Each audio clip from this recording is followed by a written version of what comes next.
Last quarter of his life, అంటే tank bund మీద జరిగిన ఇన్సిడెంట్ దగ్గర నుంచి లక్ష్మీపార్వతి అనే ఒక ఆవిడ ఆయన జీవితంలో ప్రవేశించిన తర్వాత ఆయన జీవితం కంప్లీట్గా డిక్లైన్లోకి వెళ్ళిపోయి ఈ డిసప్పియర్డ్ ఫ్రమ్ ది వరల్డ్. అసలు ఆ పార్ట్ని మీరు ఎట్లా విశ్లేషిస్తారు సార్? ఎవరు ఈవిడ? ఈ లాస్ట్లో ఆయన పదవి పోయినాక తీసుకెళ్ళి పూజలు చేయించి ఇది అవి కూడా చేసాం మేము. రామారావు గారిని తీసుకెళ్ళి మేము రామారావు గారు లక్ష్మీపార్వతి గారు వీళ్ళు వచ్చి నీచ భంగ రాజయోగం ఈమెకి, ఆయనకి నీచ చండాల యోగం ఈయన చెప్పారు. గురువు గారు 1 వీక్ ముందర వెళ్ళినప్పుడు దూరం పెట్టని చెప్పారు.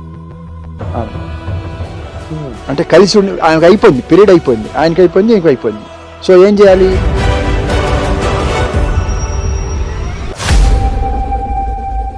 ట్యాంక్ బండికి వచ్చారు. అదే రోజు నేను వెళ్ళాను, నేను నాగేశ్వరరావు గారు అందరు చాలా మంది వెళ్ళారు దీనికి ట్యాంక్ బండి దగ్గర.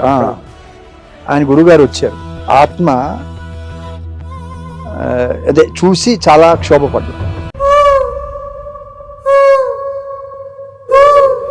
రామారావు అభిమానులు, నందమూరి అభిమానులు ఆత్మని చూసారండి శివానందమూర్తి గారు? చూసారండి.